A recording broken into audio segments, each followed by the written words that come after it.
Hi, everyone. Hello to those who are joining in person and those who are joining on Zoom. We've got a nice crowd on Zoom as well. 2 years into this, we're still getting used to this hybrid way of being, right? So it's so nice to see your faces, and I'm going to be trying to look at all of you, and I also want to kind of look at you too so that you all feel that you're a part of it. But this is really a nice gathering, and I want to express gratitude from the outset to my friends and colleagues as students of Jewish reality, to David and to Nomi, whom I first got to know actually probably at this point 17, 18 years ago, before I even had an inkling that I'd ever be a rabbi here. I got to know as they were beginning some of their research into the Satmar community of Kiryah Joel, which is in the town of Monroe, New York, where I served for 9 years. And in some ways, this is a long time coming that we're able to talk together about our experience of that community, I from the experiential side and them from the experiential and the scholarly side.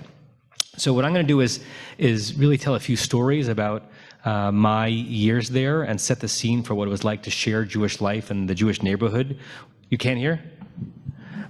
What it was like to share Jewish life and Jewish neighborhood with, when I was there, about 25,000 Satmar Hasidim living in the village. By now, well, what time is it? Now it's 34,000 or something like that. Brief history, which is interesting, which I'm sure they will get into in more detail.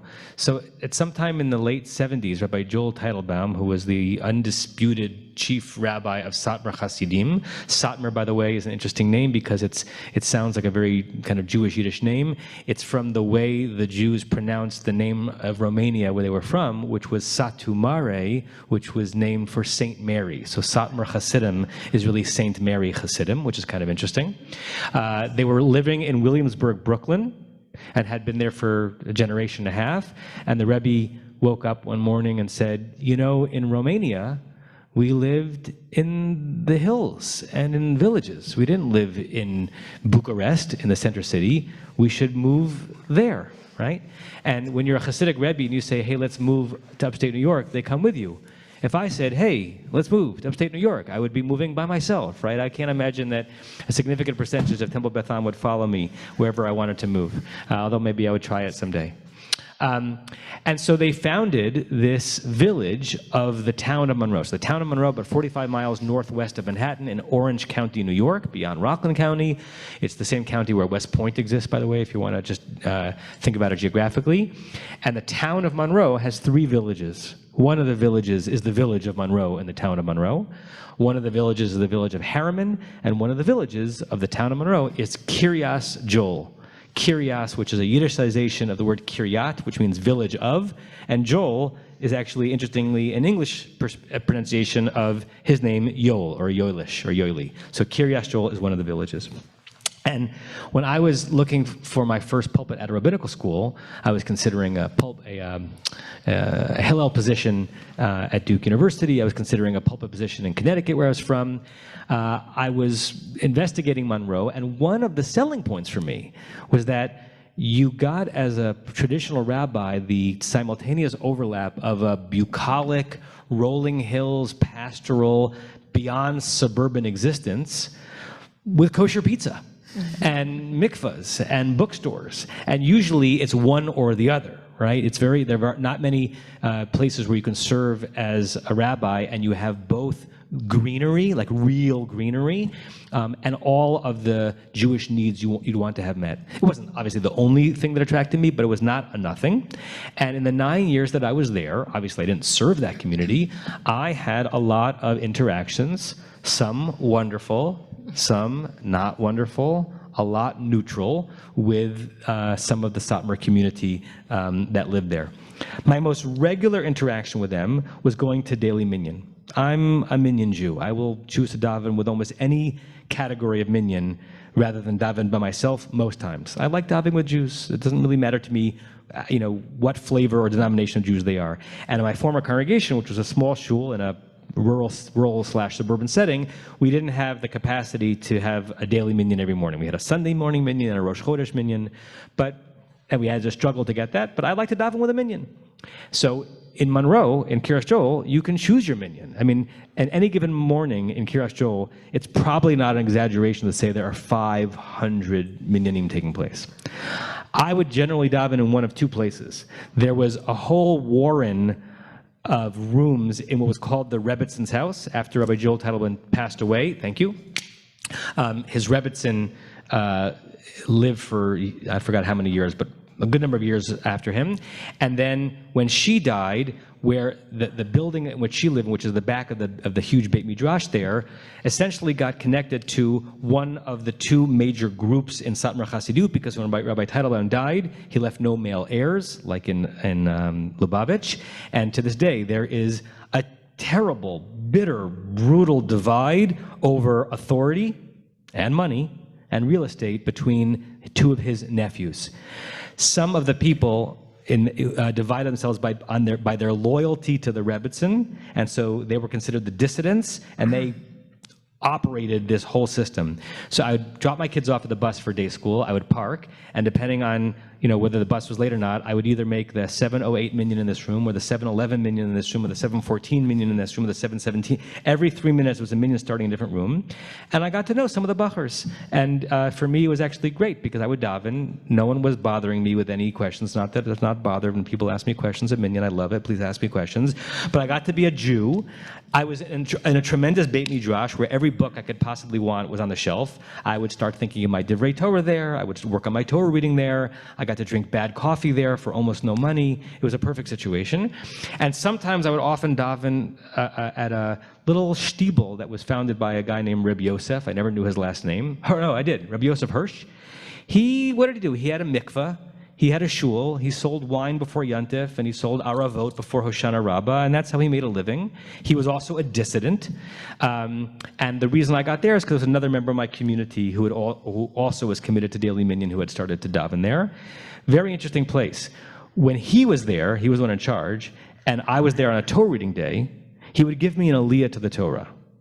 That is not a small thing for a Satmar Jew to give a knowing apostate like me.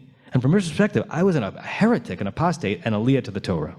He would not let me daven from the bima, because you need to have a beard in Satmar custom, no matter what your ideology is. You cannot lead davening from the bima unless you have a beard. He would give me an aliyah to the Torah. When he wasn't there, when he was traveling, his number two, who I could picture his face, not only would not give me an aliyah, he wouldn't count me in a minyan. There were times when I was there and I was the 10th. It brought me a little bit of schadenfreude to know that even Satmar minyanim sometimes need to put the WhatsApp chat out. Hey, we need a 10th. So Michael, you have a parallel in the Satmar community of someone who's trying to gather a minyan. I would get there on time. We'd get to the first Kaddish. We'd only have 9 plus me. They'd skip over the Kaddish and go to the next part. So when I would think about Reb Yosef and his number 2, it reminded me, or it produced this a tiny bit off-color aphorism that I would say when people ask me what the Satmar Hasidim are like in Kiryah Joel, and I said that the Shmuck Tzaddik ratio there is about the same as I've witnessed in most other combinations of human beings, right? Satmar Hasidut does not ensure that you're going to be a tzaddik, nor does it prevent it, and it certainly doesn't prevent you from, being a boor.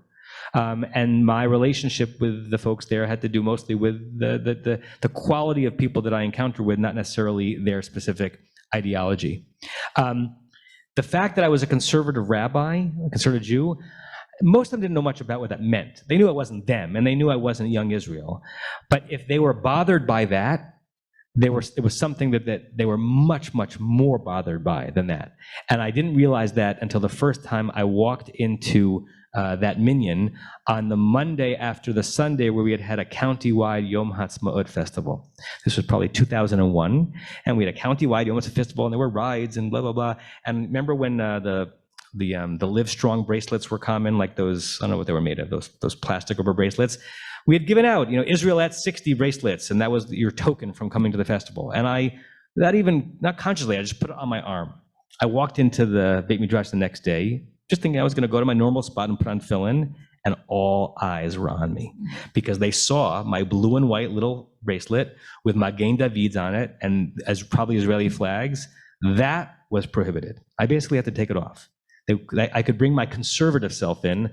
I could not bring my Zionist self in, because one of the principal philosophical positions of Satmar Hasidim, and amongst other sects, is a real virulent anti-Zionism. I met some really interesting folks there. There was one guy, I wish I could remember his name. His first name was Velvel, but I forgot his last name, that I was connected to by my predecessor at the synagogue, who, this was not an official position, but unofficially, he was the Jew in Kiryah Joel who knew everything about the Jewish world out of Kiryah Joel. Most of the Jews there were totally insular. They could care less. They'd never heard of Reform Judaism probably, and had no idea even who, like, Rabbi Elliot Dorff was. How can you not know who Rabbi Elliot Dorff was? This guy did. I brought a group of my students to him. We were doing a section on Chassidut, and we were learning about different sects, and we had an encounter with him.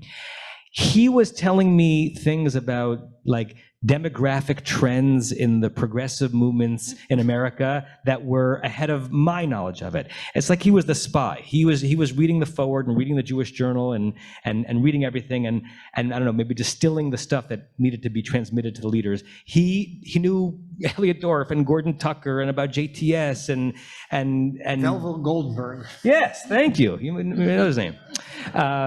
So that was really fascinating to meet. To meet someone like him. A few more things. By definition, this is a community that is constantly growing. I made a joke about it before. It's no joke, right? How many new housing units do they need in Kiryah Joel every single year? Depends on how many girls are graduating their high school. Some might move to Williamsburg, Brooklyn, but the number of girls at age 18 who are graduating their high schools are the number of girls who are getting married in that community that year, and the number of people who will need a new place to live. So it's an exponential growth. It's impossible for that not to cause enormous controversy in a small town, pastoral, upstate New York place. And it's impossible for what starts as concern over what one's hometown is turning into, for that not to spread a little bit into passive and active anti-Semitism.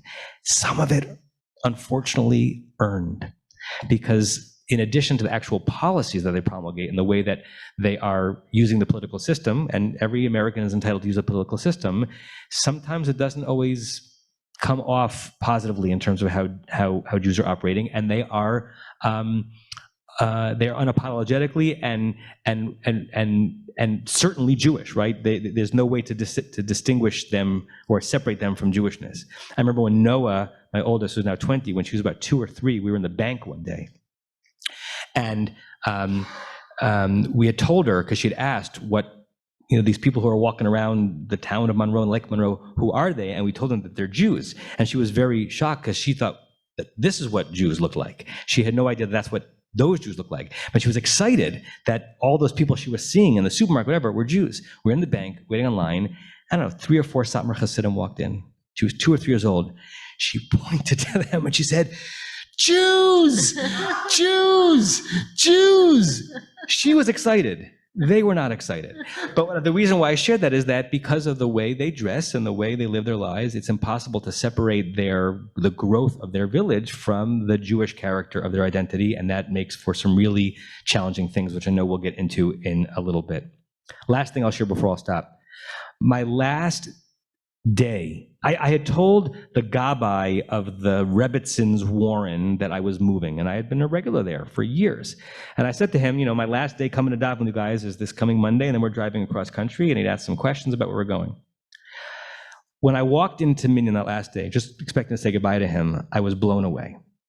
If you've ever spent time in Mea Sharim or in a Hasidic community, the way community news is shared is on these white pieces of paper, 8.5 by 11, and words usually in Yiddish, telling you that someone's died and this is where they're going to be buried and this is the Shiva, or this is where a bris is taking place, or this is where an Ufruf is taking place, or this Rebbe is coming to visit, right? Like, it's just plastered a Hasidic neighborhood, whether you're in Monsey or Mea Sharim, with those announcements in Yiddish. I walked in, I got to my usual seat, I start putting on my tefillin, and all the bachers started kind of like pointing to me and smiling or poking at me and making me look up. Well, I didn't know what was going on. So, in the entire Beit Midrash was filled with about 100 of these flyers the design is exactly the same. I'll show it to the people on Zoom, of the ones that would be announcing this person's bris, this person's shiva. And what did it say? And it's significant, it was written in Hebrew so that I would understand it, not in Yiddish. Bezrat Hashem Yitbarach, with the help of God, the Holy One. Seitchem l'shalom, go in peace. Ba'otot kavod v'yikar, with symbols of honor and glory. Hinenu mishagrim kisei debirchata. We kind of send out or extend our cup of blessing, lechvod harav, in honor of the rabbi, hamushlam, the perfect rabbi. Remember that, folks. B'malot uvmidot tovot, who has great qualities. Harav Adam Moshe Kligfeld, Rabbi Adam Moshe Kligfeld. Shlita. Shlita is a name that gets appended to a great rabbi in a community. It stands for Sheyichiyeh l'chaim tovim ba'arokim. May he live many, many years. Rav Be'ir Monroe, New York, the rabbi of Monroe, New York. Asher Allah v'nitaleh, who has risen up and has ascended. L'chahein far karav Rashi, who has been invited to be the chief rabbi. Bebeit HaKnesset HaGadol b'Medinat California, in the great synagogue of California. There's more stuff in there also. I was blown away. They were not laughing at me. This was not ironic. This was their saying, in my own way, I had earned my place in that minyan, and they were sending me off with a blessing. And it was, to this day, one of the most endearing moments I've had as a Jew or as a rabbi. It's a very complicated, complex community, and that's my experience of them. And now I introduce David and Nomi to talk about their research into this fascinating group of Jews, and then we'll engage in a little bit of Q&A. Please. Thank you. Really delightful to hear your impressions, some of which I'll provide my own Rashi to as we continue. But I know not everybody knows. Nomi and I wrote a book on this community, Kiryah Joel, New York, that is the result of about 20 years of research, a little under 20 years of research. And we can talk about what got us into it and what our reception was, but I do want to just lay out some sort of a basic framework for your understanding. So Kiryah Joel, as Rabbi Kligfeld said, is a legally recognized municipality in the state of New York. It began as a neighborhood in the town of Monroe. It now has separated from the town of Monroe. So it's no longer a village in the town of Monroe. It's now a village in the town of Palm Tree, which is the English translation for the name Teitelbaum, which is the name of the founding family of the Satmar Hasidic dynasty. And this brings us back to the northeast quadrant of the Austro-Hungarian Empire in the late 19th century. If we try and trace the origins of Kiryah Joel, we have to go back to before 1920, when that town became Satumari, which actually, I'm afraid to say, doesn't mean St. Mary. It means great village, but it's become part of the urban legend of Satumari that it means sort of as a kind of piece of delicious irony that the place of one of the most strident forms of Hasidism took rise in a town that people have come to think means St. Mary. Anyway, it's really a Hungarian community. The operative cultural backdrop to Satmar is Hungary and Hungarian culture. And Hungary in the latter half of the 19th century was a fascinating laboratory, really an incubator for the formation of what has come to be known as Haredi Judaism.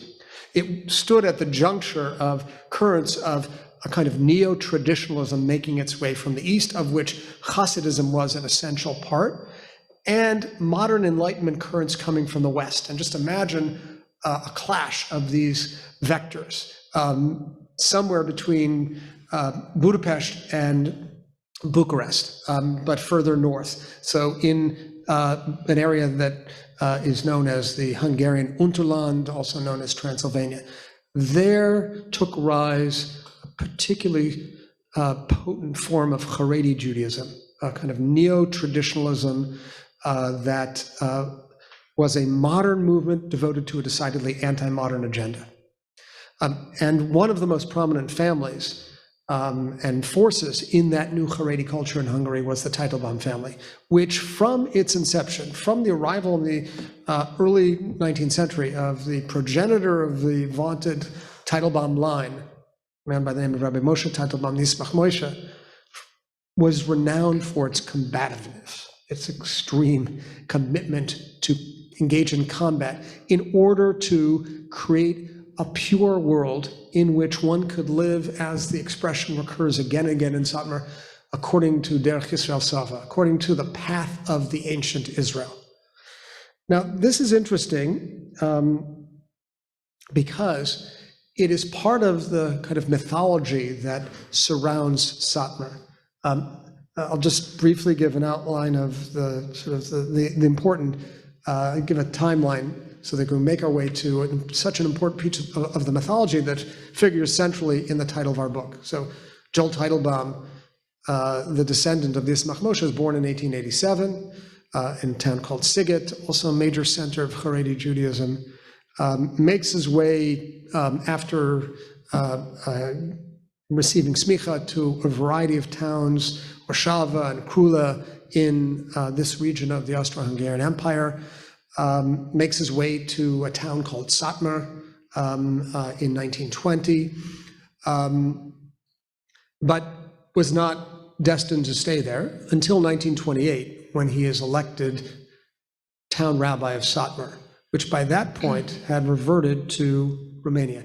After the end of the First World War and the dismantling of major global empires, the Ottoman, the Russian, and the Austro-Hungarian, we have a number of successor states take rise, like Czechoslovakia or Poland, out of the kind of husk of these great world empires. Hungary was chopped up into many pieces, and this Hungarian town of Satmar became Romania. Joel Teitelbaum was elected town rabbi in 1928, but because of the ferocity of the opposition to him, he waited 6 years before he came to Satmar to serve as town rabbi. And that's really important because Satmar Hasidism is a very new form of Hasidism. Other Hasidic movements take rise in the early 19th century. This really begins in 1934 and lasts 10 years in Europe until the alliance between Hitler and the Hungarian leader Admiral Horthy is broken, because in 1940 this area reverted back to Hungary, and therefore it fell once again under Hungarian rule. Hungarian Jews who thought they had and would escape the worst of the Nazi assault on Europe were set upon by Nazi German forces and deported en masse within 3 or 4 months. Joel Teitelbaum manages to escape, and in a turn of great historical irony, he's saved by a Zionist, even though he was arguably the most well-known, notorious Jewish anti-Zionist of the 20th century. Makes his way, in another kind of interesting turn of historical irony, first to Switzerland, then to Palestine, to be an important part of the Eidah Haredit, the Haredi community, and then on the second day of Rosh Hashanah in 1946, comes to the United States. Settles in a northern Brooklyn neighborhood called Williamsburg, and begins to establish, as they call them, moistus, the Mossadot, the institutions of a reconstituted Satmar community. Already from the beginning, he says, we're going to settle here, but we need a kind of satellite community outside of New York, away from the seductions and allures of a teeming urban metropolis. And thus begins the quest to create what is understood in Satmar lore as a Shtetl. That's the vision. And here's the sort of fantastic piece of imagination of Satmar, the kind of mythologizing. As Adam suggested, what Joel Teitelbaum and his associates conjured up when they thought of Shtetl was sort of the image of a Shtetl we might have from Fiddler on the Roof.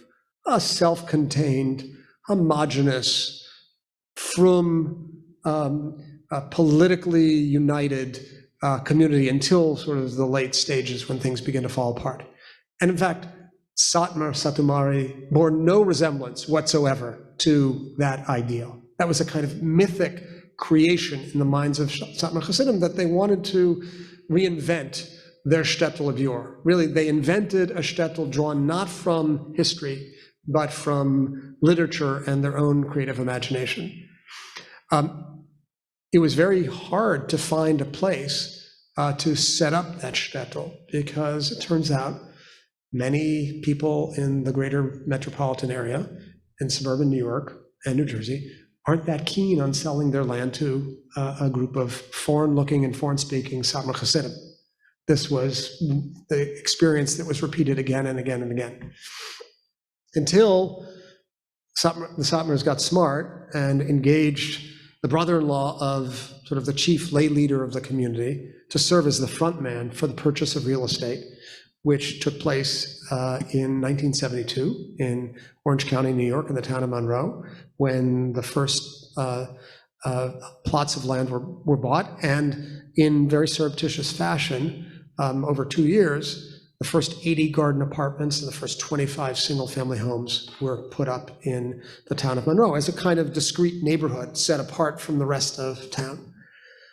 And the vision was to create, a kind of enclave where people could retreat if they wanted to escape the city and live this kind of holistic, organic, insular life.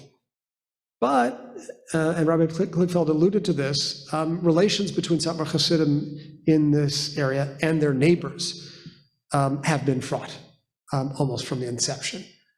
And the lawyers amongst you will appreciate this. The first debates and battles took rise over zoning regulations.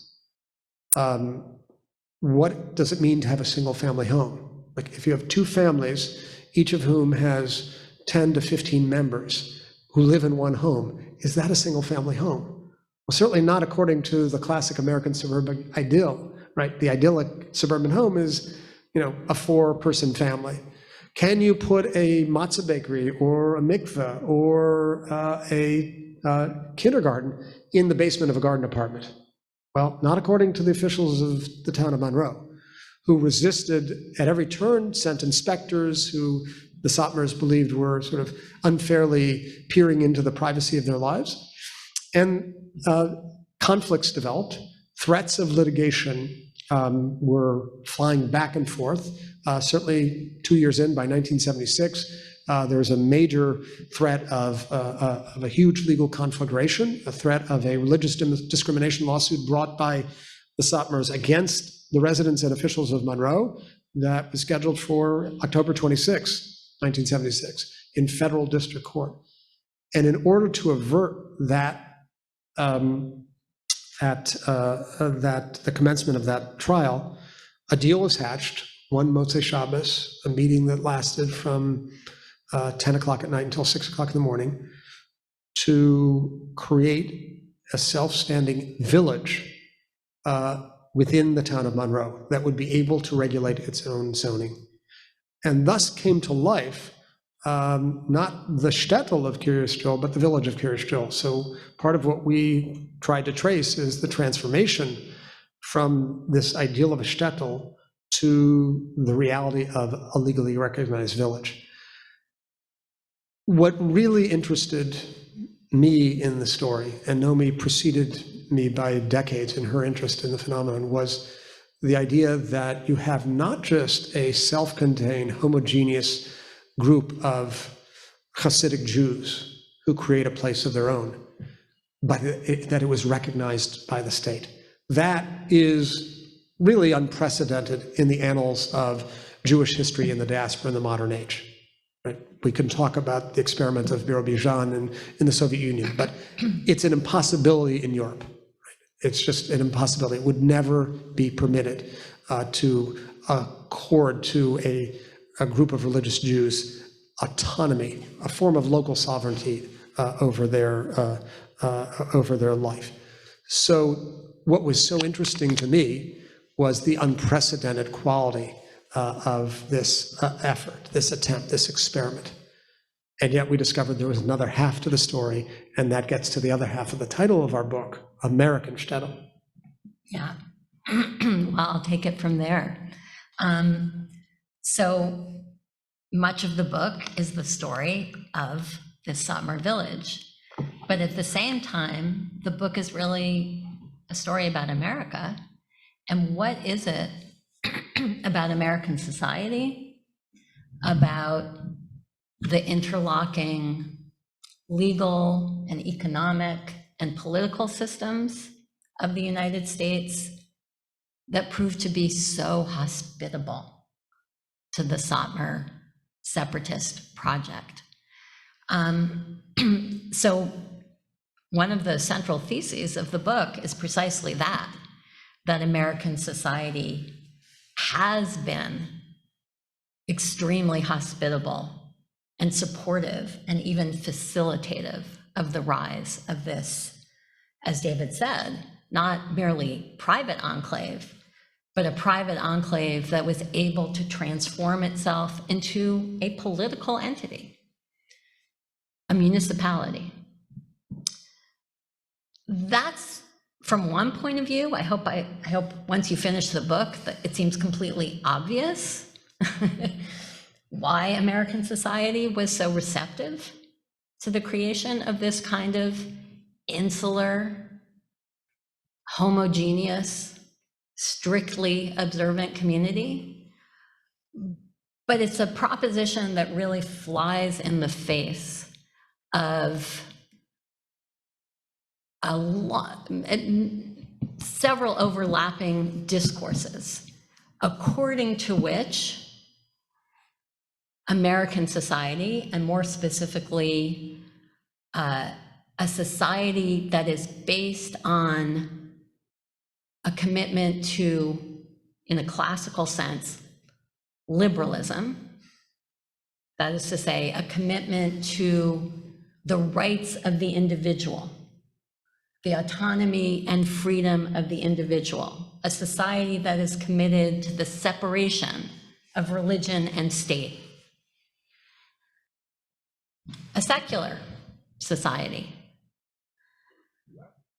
Precisely in the time period in which this community was taking rise, you saw several different streams of discourse proclaiming that such a society, far from being hospitable, is hostile to the existence of traditional religious communities.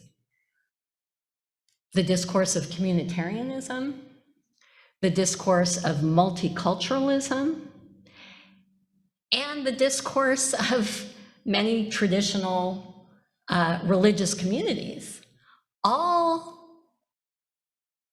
subjected liberalism, and more specifically American-style liberalism, to critique. And there were two components to that critique. There was a normative component and there was an empirical component. The core empirical claim was precisely that a liberal society constitutes an existential threat to traditional religion, to holistic, organic communities, that it threatens them with extinction, that the prioritization of the rights of the individual over the rights of groups, over traditional forms and sources of authority, that this was going to lead to secularization and to the extinction of traditional religious groups. That was essentially a predictive claim. Now, there was also a normative claim that this was lamentable. But there was quite widespread agreement that, as just a matter of fact, liberalism posed this kind of existential threat to traditional religious communities. And what we see is precisely the opposite. What we argue is precisely the opposite.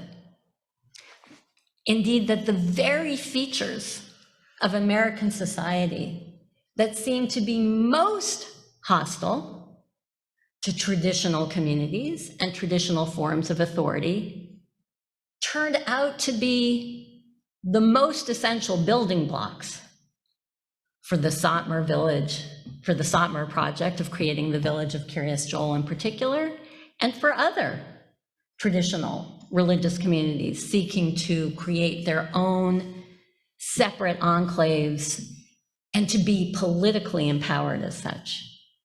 To put it the other way around, the very features of the village of Kiryah Joel that seem most un-American are the features that could only have been produced in America. And David alluded to this, right? So the Shtetl of yore, the Shtetls of Europe, Satmar, but virtually every Shtetl, these were places of heterogeneity. These were places where Jews lived amongst Gentiles, and where within the Jewish community, there was tremendous heterogeneity. In Satmar, not all of the Jews of Satmar were followers of the Satmar Rebbe, far from it. There were many different versions of Judaism, and of course there were secular forms of Judaism.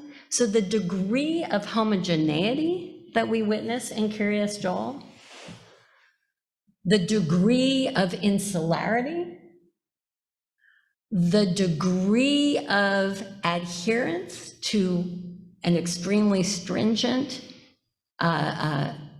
form of religious observance, as David suggested, this is unprecedented. This is nothing like the Shtetls of Europe. It's far more homogeneous, far more separatist, far more beholden to one single source of authority and form of Judaism. So what was it about America that created such an unprecedented degree of homogeneity? As I suggested, it's the very features of American society that were thought to be inimical. First and foremost, a political philosophy of limited government and individual rights, which include, in addition to individual right of freedom of religion, freedom of belief, freedom of association, the individual rights to private property and freedom of contract, a commitment to the free market. So what we see illustrated, sort of the origin story of Kiryah Joel, as David alluded to, is what we call the private pathway to political empowerment, or what we otherwise refer to as communitarianism from the bottom up. The private pathway to the creation of this kind of community begins with the acquisition of private property, the acquisition of real estate. How do you do that in the United States of America? Well, you need capital. You need money. You invest capital, you acquire property, you develop property. As private agents, you control to whom property is sold and who is allowed to settle on that property.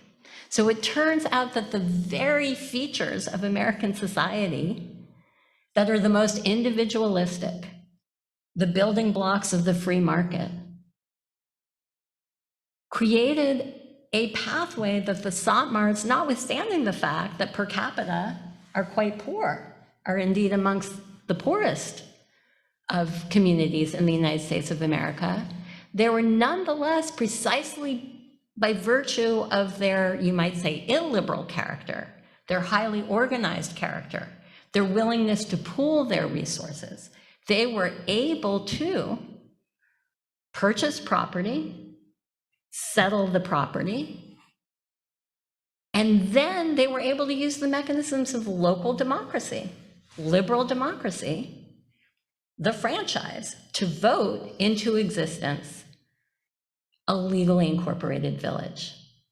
Now, there's more specific stories to tell. This is very much a Reagan era story about the rise of the religious right, the Christian-led religious right, and the conservative legal and political movement more generally that created changes in the way that the Supreme Court interprets the First Amendment and other areas of law that proved to be extremely conducive to the Satmar's project.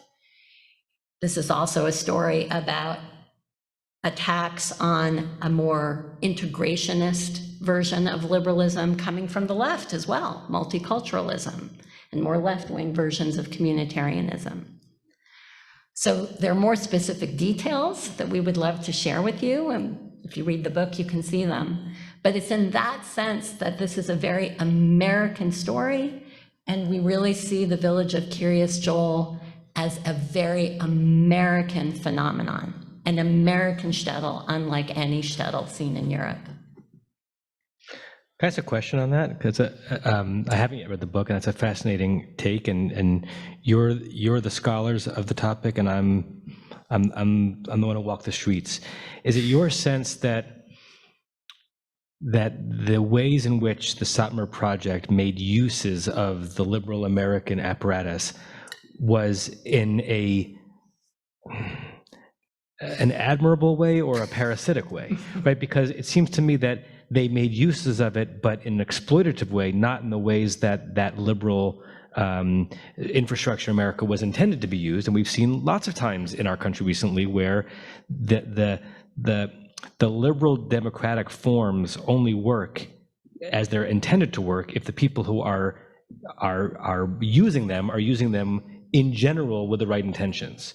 So do you consider this to be a triumph of American liberalism? Because look how hospitable it was to even a group as differentiated from American liberalism as possible, or is this a weakness in American liberalism because look what it permitted? Mm-hmm.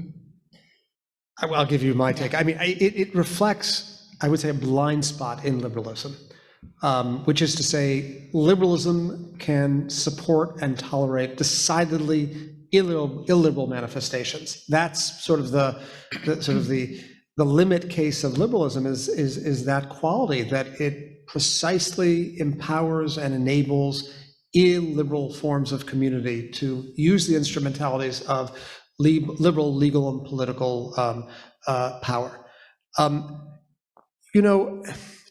What we say at the outset of the book is we come neither to condemn nor to condone.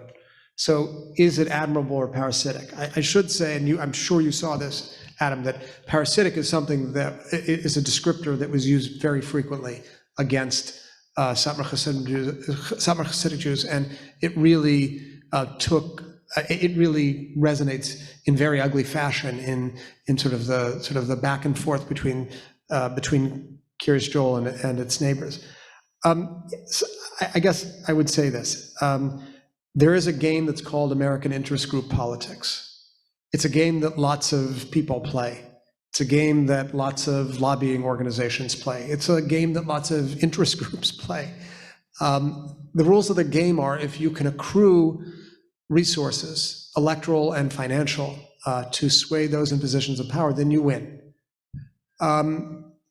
That's the nature of the game, and it turns out Satmar Hasidim played it very well. Now, it's interesting to note that there was already in Europe a commitment, a dual set of commitments in the Satmar world. One, to combat any form of impurity, certainly heresy, that they found within the Jewish world. So extreme combativeness within the Jewish world, and a commitment to accommodate to and engage Gentile political officials in order to advance the interests of the community. So hold on to those two pieces because they're part of a single political sensibility.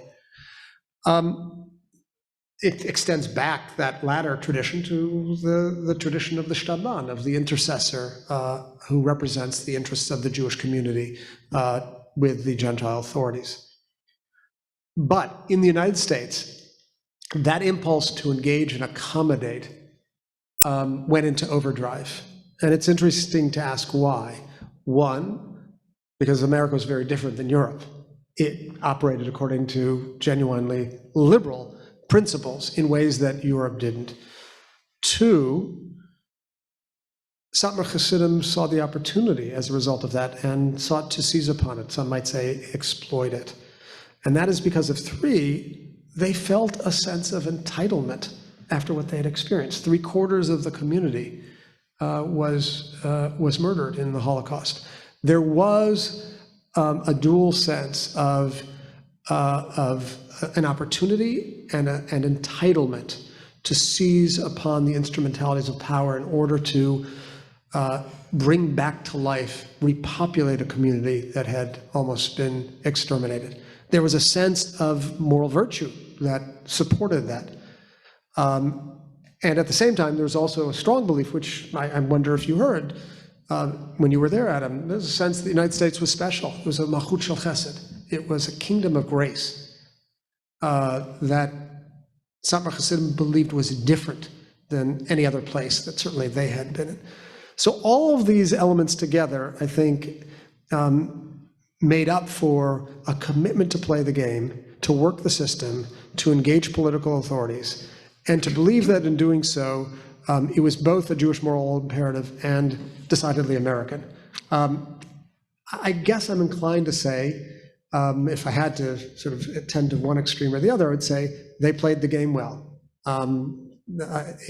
They just were able to marshal the kind of discipline that few can in order to achieve their interests. And it's an impressive achievement. So with many, how should I say, deleterious consequences. Yeah, and I might reframe the question. First of all, I would never say that the way they operated was parasitic. Mainly for the reason that David said, they were playing by the rules of the game.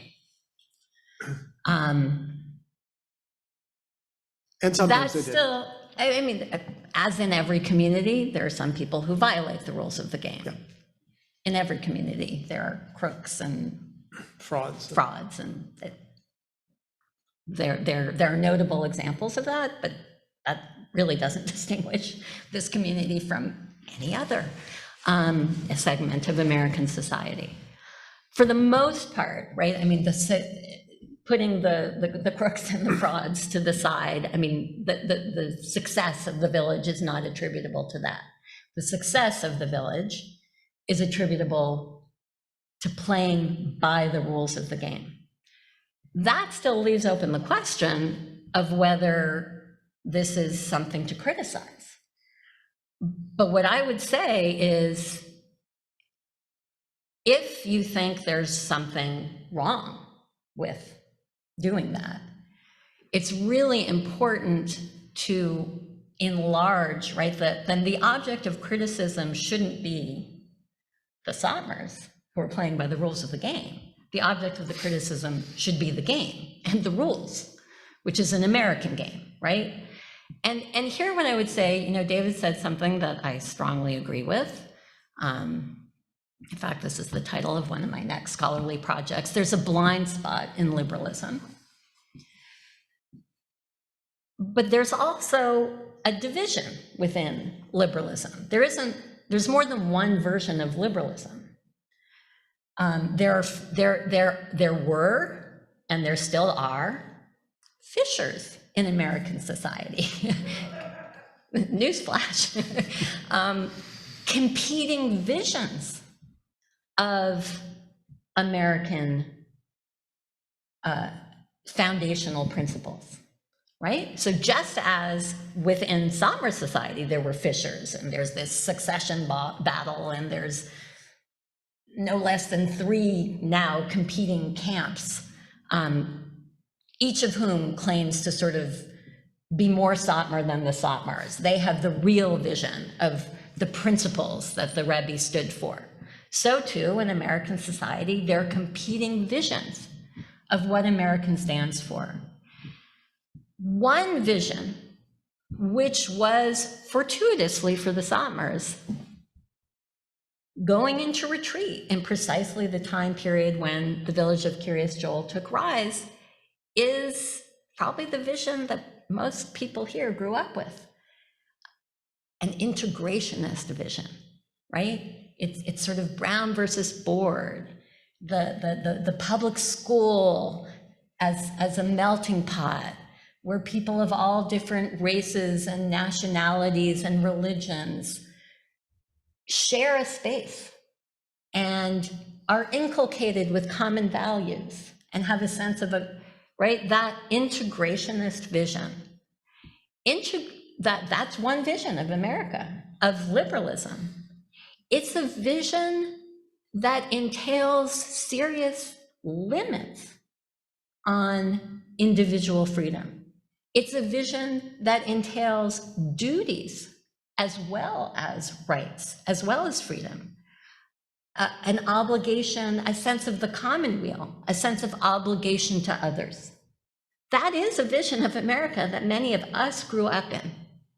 And that vision was being assaulted from both the left and the right. I mean, that is the Reagan era story, right?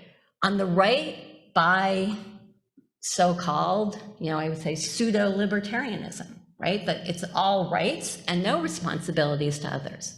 It's a credo of selfishness. So whether you're talking about individual selfishness and greed, or the interest, the idea that interest groups, that the rules of the game are you advocate for the interests of your group and you have no obligation to anyone else, that was really becoming the ascendant view. And they benefited from that. They played by those rules. If we think there's something wrong with that, that's a criticism of that version of America. And I think maybe it's a call to reclaim a more integrationist sense of America and a sense of a commonweal. Right. I just want to add one brief comment to that. And that is, to sort of pick up the challenge of your question. We had different sensibilities towards the community. I would say variations on a theme. As a student of modern Jewish history, I'm always interested in groups that seek to assert a strong form of collective identity on the landscape of modernity in the face of very powerful countervailing forces, ranging from totalitarian attempts at extermination to liberal assimilation. So I'm intrigued by communities that assert a strong sense of cultural self. I like that. To pick up the challenge of your question, I'd say precisely tonight, as there's a hearing on January 6th, and what happened there, there's a sense that I have, that I didn't have when I began this project, that there have to be limits to that degree of self-segregation and siloing, and some return to a sense of common values that this country represents, or else we're lost. And that obtains for communities like Kiryah Joel, whose sort of integral life I admired from some level, because it was that strong form of collective cultural identity. But in very recent times, my own perspective on not just the viability, but the virtue of that degree of self-contained cultural identity that uses the levers of power, but doesn't fully participate in the commonweal. I see it differently. And to live near them and among them, even when one is conditioned to be sympathetic to them because they're your brethren, sisters, and you love them and you benefit from them, is to live with that tension, because they would admit that they evince really very little care for the public good beyond what they can take from it. Yeah.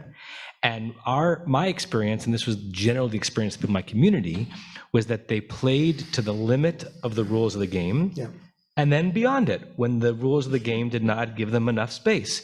The next property next to the first shul that I was in before we sold it to the Satmars, because they were the ones willing to pay the highest amount of money so that we could build a synagogue in a new part of town 3 miles away, which by now, 13 years later, they are also reaching. Mm-hmm. I was in Monroe a few weeks ago for a tragic funeral, some people know, and I could not believe the extent to which the expansion from way over there in Monroe was now reaching the center of the town of Monroe. Then the property next door to us was a cemetery, one of the extra cemeteries of the dissidents. How did it become a cemetery? They applied to the local zoning board to whether or not they could found a cemetery in this property. The answer was no.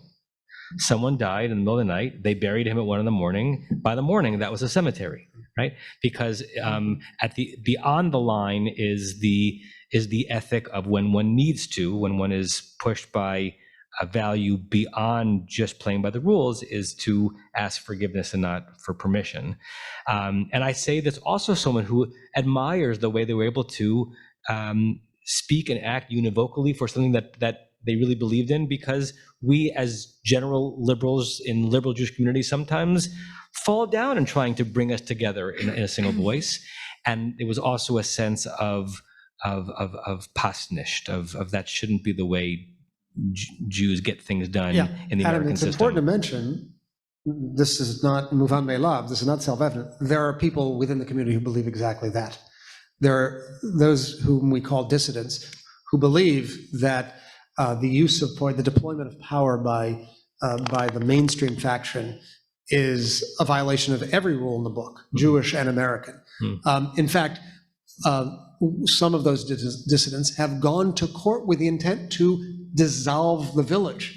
And as we recount in the book, almost achieved it. Maybe Nomi can say a word about it. Almost achieved that goal of dissolving the village. But when afforded that opportunity, pulled back, which raises the question of whether their opposition to that which they call a theocracy is principled or emanates from the fact that they happen to be in the opposition. I don't know the answer to that question, but maybe, Nomi, maybe you want to. Well, Eddie, did you want to? I was reminded that as the community grows, and mentioned that they're very insular, how do they keep the outside forces from creeping in? In other words, refugees, jobs, the internet, just that there's now a second generation, or just the increased size, it's becoming much harder to manage and keep everybody so in line. You have this, you see a tearing apart, or only, as you said, to the limit of not letting it fall apart. Yeah. Just repeat the question for those on Zoom. Oh, yeah. So the question is, as the community grows in size, will it be difficult to hold together that sense of core, keep at a distance forces of the outside culture? So one of the claims we make in the book is that this decidedly insular community undergoes a process that we call unwitting assimilation. There's an assimilation, certainly, of legal and political norms that have really transformed the community. One of the most sort of compelling affirmations of this point was when the person who essentially runs the town administrator, told me years ago, we've become a two-party town, like a two-party system, referring to the existence of the two main camps who follow the two grandnephews of Rabbi Joel Teitelbaum, who vie for control over the entire Satmar kingdom, the global Satmar kingdom. And he was referring to the fact that, there are elections, and a famous election in 2000, the dissident candidate almost won the election. But there are many ways in which, notwithstanding the declared opposition to assimilation, there's a process, an unarticulated process of assimilation, and it affects things like fashion, norms that are imported into the community, which would not be visible to, perhaps many of our eyes, but are very, very important, especially for women. The game changer, Eddie, is the internet. There's everything else on one side, and there's the internet. And it is the source of the greatest fear articulated by village leaders, because you can exit the community while staying in the comfort of your home. And that happens all the time. So there are lots of people whom I encountered in Kiryah Joel who say and believe this is the most beautiful form of life you can imagine. The integrity of life here, the ability to live according to our master's teachings. It's unsurpassed. Nothing, can beat it. And there are people who are residents of the town who, by all external appearances, are good upstanding Satmar Hasidim who have completely checked out, like who live a world just beyond the community. They read secular literature, they may, they watch videos and visual material that are prescribed. They use the internet in violation of the general principle that you should use it only for purposes of economic livelihood. And they have completely checked out. And one of the most interesting things, it was sort of the central point of interest in Haaretz review of our book in Hebrew. It sort of exaggerated the import, but like there are guitar strumming and pot smoking Satmar Hasidim in Kiryah Joel. And there are also ex-Satmar Hasidim And then there are in Monroe. There's some who and then leave. they're the Exeters. Right. That's the other piece. Then they're the Exeters, those who have actually left the community, which is a deeply jarring proposition because it means, well, it has meant until now, really leaving behind your family and oftentimes your children. That's beginning to change in interesting ways, but I don't know, Nomi and Adam may want to jump in. Just to jump in, one of the most interesting Jews that we met in Kiryah Joel, when the synagogue moved to this new part of Monroe, we built, Javi and I, a home in a new neighborhood that was going up. And the neighborhood was a economic real estate relationship between secular Jewish realtors and Satmar builders. So the builders of our home was a guy named Saul Eckstein, who looked and dressed and spoke like a Satmar, and was in very, very successful businessman. And not only was he Satmar, but all of his subs were Satmar. So I remember speaking to the plumber one day about something about one of our bathrooms, and then we finally had to have a meeting. And on the phone, this plumber sounded like every other Satmar I'd met. And then I met him. And he was wearing a Grateful Dead t-shirt, and he had long kind of like 70s hair and wearing jeans. And he was looking forward to the meeting because he knew that I was going to look at him and have no idea what to make of him. And he was in business with his brother, who is still a Satmar. This is actually a rare case. So he was still living in the area, totally not from, ate treif with no compunction, in a plumbing business with his brother from Kiryah Joel. And he was enjoying toying with me as I was trying to figure out who he was and where he had been and what he knows and how he had made the decision. And he was the one who set up the plumbing in our new house. So I just want to sort of jump on that, but complete the idea, complete the thought. The internet will lead to higher rates of exit. There's just no question about it. And in reaction, there will be an expanded, intensified commitment to populate the ranks of the true Satmar community. So you see both of those vectors occurring at the same time and in direct tension with one another. Sort of that anxiety will lead to a redoubled commitment to expand the ranks of the community, such that estimates are that in 15 years, the community may reach 15 to 20 years, the community may reach anywhere from, estimates are 75,000 to 90,000 people. So a phenomenal rate of growth. And all expectations are that those who are in the community will be Satmar Hasidim, or it's increasingly likely there'll be other similarly frum Jews who come for the infrastructure of the community. But it's also very likely that the number of exiters will increase. So both of those things, both those demographic developments. And the primary enforcement mechanism is the schools. So almost everyone, basically with the exception of children with special needs, attend the public school that was created precisely to be able to deliver special education to children in the Satmar community, which is publicly funded and publicly administered, so can't, or long story, but it, for a limited period of time, the Supreme Court said couldn't be provided inside private religious schools. But all other children, right, the boys go to yeshivas, the girls go to girls' religious schools, and parents sign a contract. So your kids' continued tenure, as it were, in school is conditioned on complying with a host of requirements And prohibitions. First and foremost, the prohibition on the use of the internet. So that is the enforcement mechanism, right?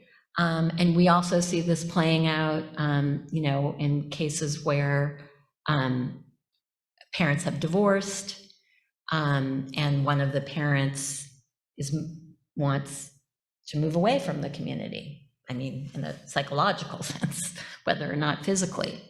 And again, I mean, it's both a combination of family law decrees, so-called spiritual custody decrees, but that is very much intertwined with the recognition that the schools require the parents to conform their behavior outside of the school to these strict requirements. So that's a very interesting. Yeah, and those contracts, which every parent of a child who attends a private religious school, the overwhelming majority of the kids in the community, in a community that is dominated by children, those contracts are very often honored in the breach. There's a kind of game going on here, kind of game of chicken, with the constant surveillance of the Vadat Tznius, the modesty committee that regulates adherence to religious norms, sort of having its own network of informers in the community. Like, did X have a smartphone? Did it have a filter on it? And people with things like smartphones are willing to sort of push beyond the communal norms, which makes Kiryah Joel its own very interesting laboratory for sort of the unfolding of modernity. Like, in their own way, there are people who are pushing boundaries that you wouldn't think, especially with respect to smartphones and use of the internet. The consequences of being caught and called on it are extreme. Having a kid expelled from school is an extreme form of punishment. But there's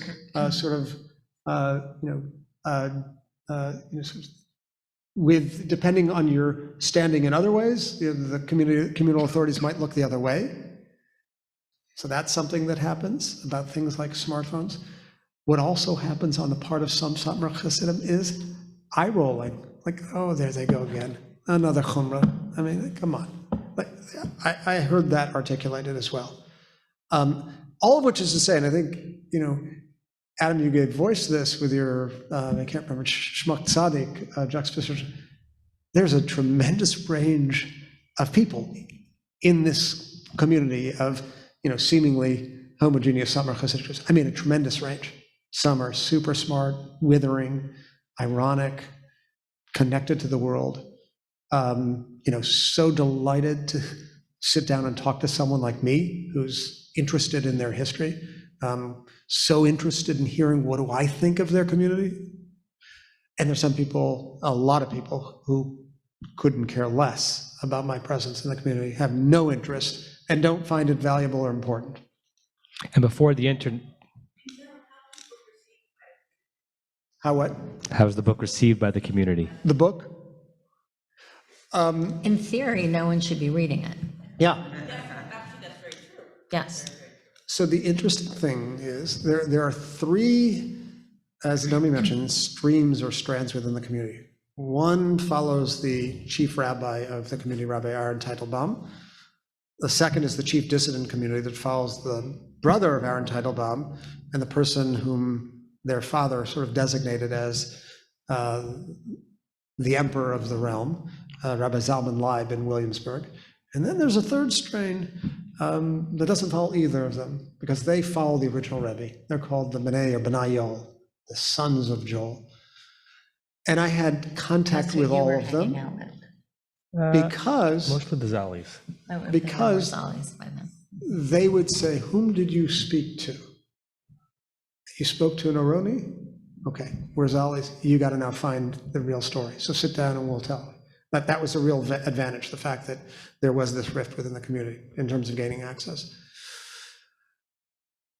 Surprisingly, I've heard from two of the two main representatives from the two main strands, and I would have thought that if one liked it, the other wouldn't. And that hasn't been the case. The people whom we've spoken to have, have liked the book, actually. They have enjoyed the fact, in one case, that someone treated the community fairly, and in another case, someone treated the community critically. And those people were the same people. It's really funny. We heard from one person from the Zali world, the chief dissident world, who would call in and leave voice messages like every 2 days or so. I'm 70 pages in the book. It's not bad. I read another 25 pages. You really got that right. My wife says it's good. 30 pages later, 2 days later, my wife says this is really good. So that's sort of what we've heard so far. With completely Yiddish syntax. Set against, the fact that most people are not going to read it, believe they shouldn't read it, and in some sense would be uninterested in reading it. Maybe we have time for one or two more questions. We do want to end at a reasonable time, Bob, and then Paul.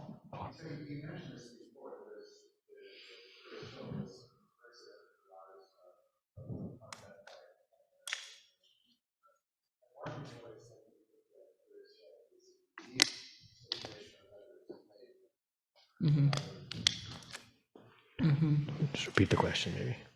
What? Just repeat the question for Oh, the yes. Zoomers. So the question is particularly in light of the rise of the broader religious right, is how unique is Kiryah Joel? Is it unique, or is it kind of a playbook for other communities? So I'm going to do an on the one hand, on the other hand answer.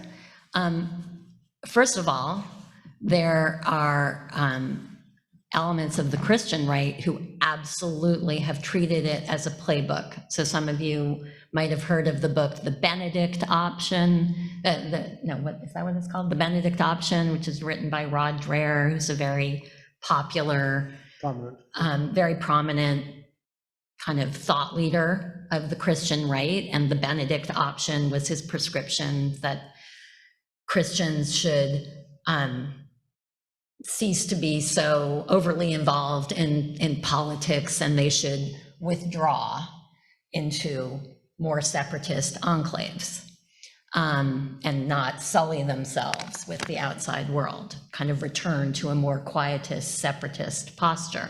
And he has an entire chapter. He doesn't specifically refer to the village of Kiryah Joel, but he portrays, right? It is very explicitly about, he probably referred to them as ultra-Orthodox Jews and the villages that they have created, and basically saying that's what Christians should do. And of course there are many, the Satmars were not the first. They did not invent this private pathway.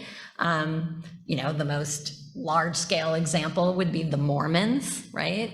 There are many communities, there's a whole catalog of local governments, towns that were founded by homogeneous religious communities, usually Christian. Many of them started off as like Bible camps and summer resorts, and then they became year-round communities. So, I mean, in a certain sense, it's commonplace. And there is a playbook, right?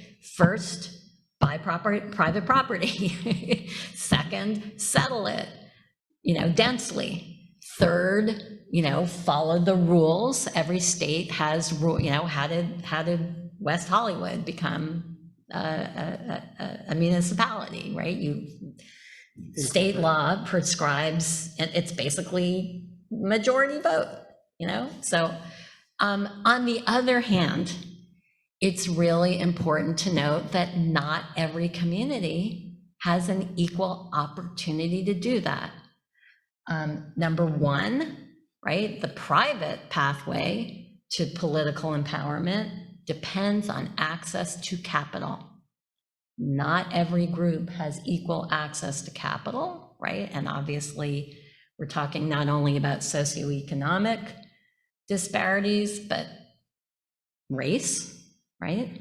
So, in this very same time period that the village of Kiryah Joel was formed, there was a movement in the Roxbury neighborhood of Boston, predominantly African American, basically follow that playbook, right? And create a town, a separate municipality that was going to be called Mandela. Well, that failed, and not only did it fail, it was, stigmatized. This is Black nationalist separatism. Separatism is bad, right? So apparently, if you're African Americans pursuing a separatist project like that, so it's not only unequal economic resources. There's also just above and beyond that racism, right? That prevent certain communities from being able to get the loans or get the mortgages or buy the property, even if they have the money. So it is a model that can be and has been followed by other communities before and after the Satmars, but it is not a model that all groups have access to. I would just say it's a very easy template to follow if you have the requisite capital and discipline. For example, according to the laws of the state of New York, you need 500 residents who want to occupy a space no more than 5 square miles.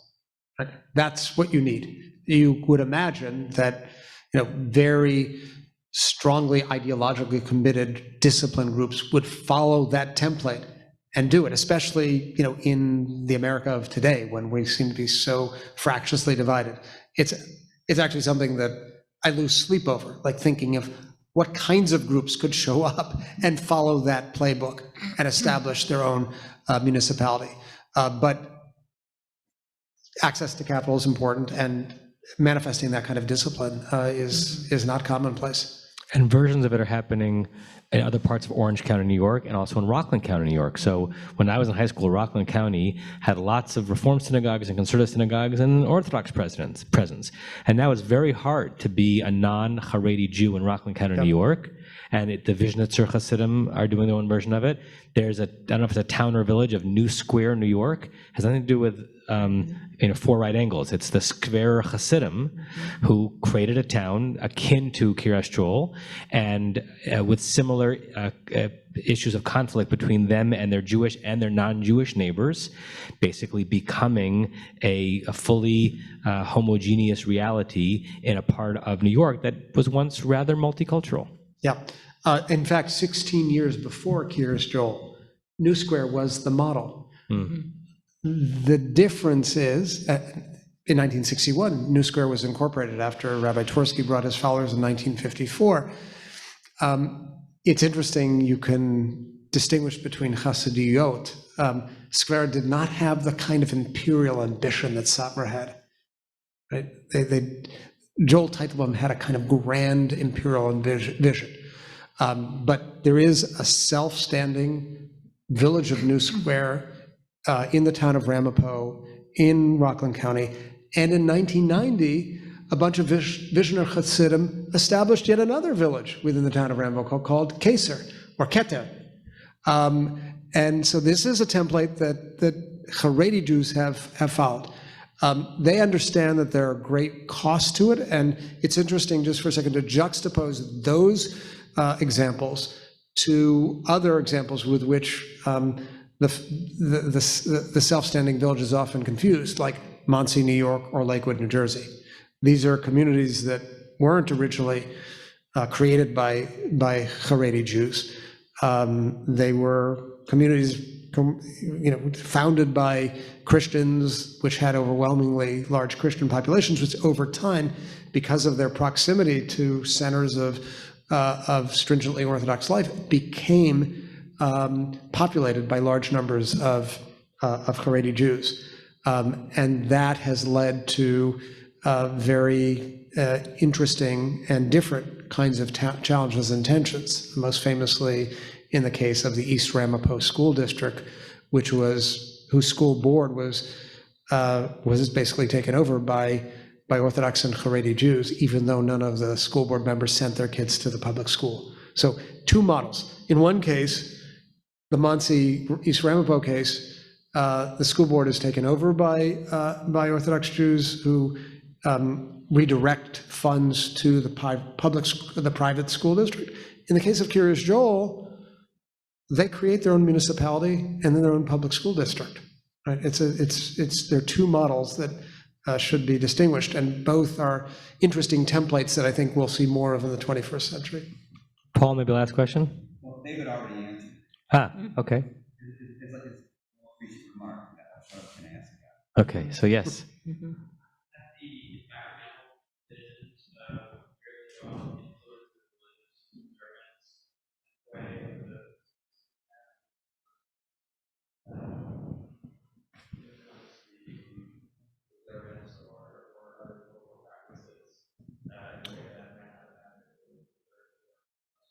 By environmental, you mean what exactly?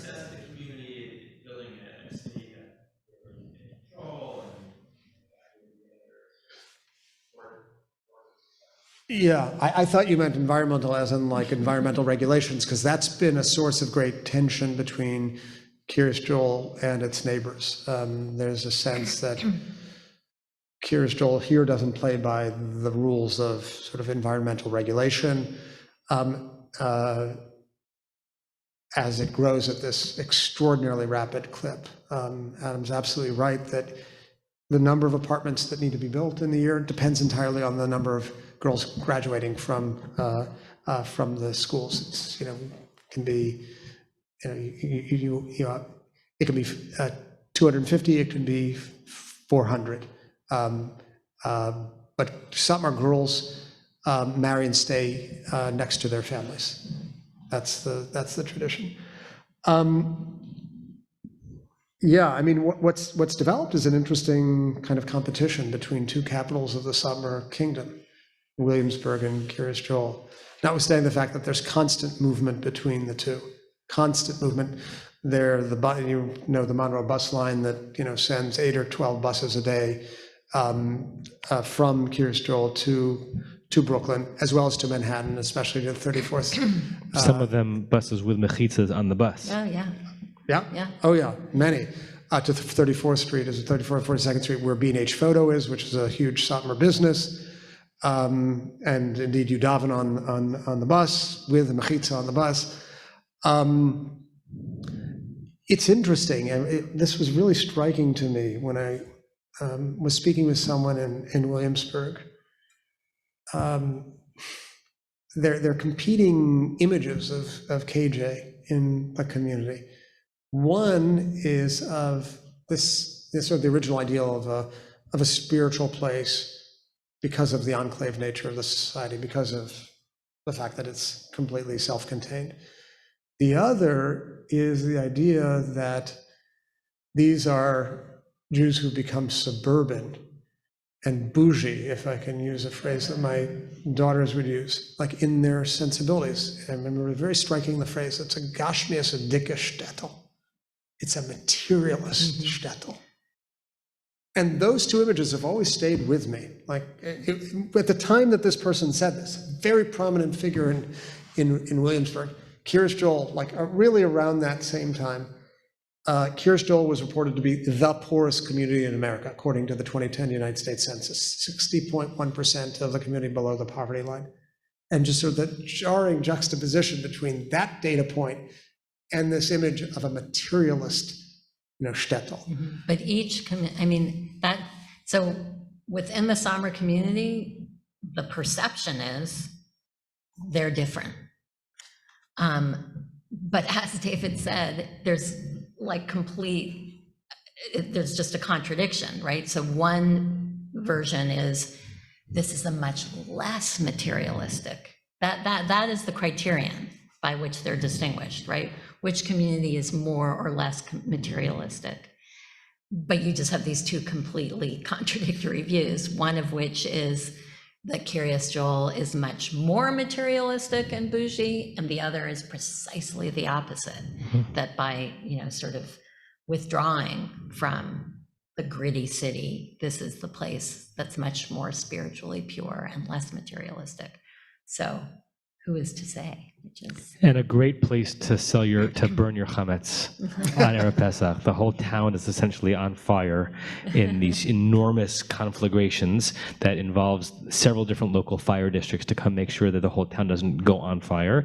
It's a sight to see. And if on most days, if you go shopping at the Cask here on Pico, you'll find a really ornately bottled, well-designed set of spirits and shlivovitzes. And if you look closely, it'll say distilled through a sock in Kiryah Joel. Doesn't say sock, but I'm sure that's how they produce it. And it's a pretty good slivovitz, and it's made in Kiryah Joel. Wait, I just want to, if I could just, one final thing, we're not so good at this. Like ideally, we would be sitting here signing books, and you would be buying them with great relish. We don't have the books. If you're interested in buying the book, it's called American Shtetl. Go to the Princeton University Press website and use the discount code. Use the discount code. Fran has a copy of it. We should have brought it, thank you. Use the discount code, which is SHTL, an abbreviation for Shtetl, SHTL, and I think you can get a 30% discount on the book. Thanks for coming, everyone.